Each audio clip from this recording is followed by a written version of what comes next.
Hey everybody, Andrew here at the Howard Homestead, and today I'm going to put up a single strand poly fence in efforts to keep deer off of our strawberries that we planted last year. Now when it comes to keeping deer off your fruit, there are several options out there. When it comes to a big area like we have in our strawberry patch, I'm going to try a single strand poly fence around the perimeter of the strawberry patch. Now why I went with a single strand instead of like a multi-strand or the 3D fence is because I read an article that said that the single strand poly fence was pretty effective in keeping deer out. Another big advantage is the fact that it's a lot easier to set up than any other type of fence out there. So I think it's worth a try first. Now when it comes to all the supplies you'll need for this poly electric fence, thankfully I already have everything on hand because we use this setup on our garden over the years. But you can get all these supplies at your local farm and home store or on several online outlets. All right, step one is to put a T-post on the four corners of our strawberry patch. Next step is to put these plastic hangers on 3 of the fence posts. I'm not gonna put one on the post where the fence charger will be located at.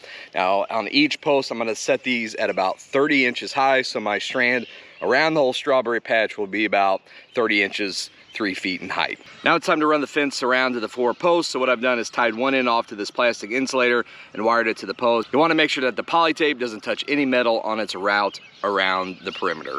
And when I get to the 4 corners, I'll put the poly tape through the plastic holder that we put on each T-post.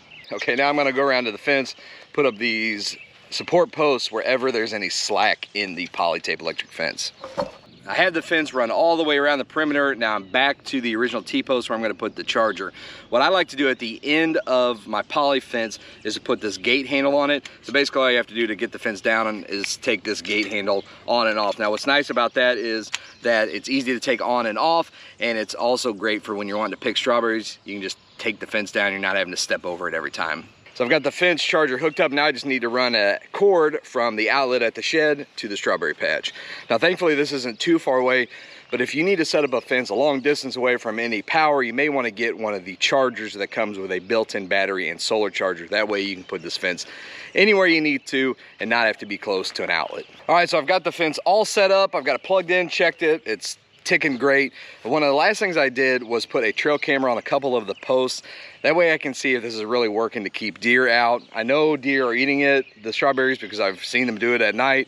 But I also want to make sure in case there's rabbits that are also joining in on the fun, I may need to adjust how my fence goes. But I'm hoping that this single strand of poly electric fence will work to keep the deer out, because it was really easy to set up. It's gonna be really easy to take down. It's not a lot of maintenance. What's nice about it too is that I can mow underneath the fence around the perimeter, and hopefully this will protect our strawberries that we planted last year, because we have a lot of strawberries on these plants already and really looking forward to harvesting them. Now for more growing tips, tricks, information, you can head over to the growing guide section at starkbros.com.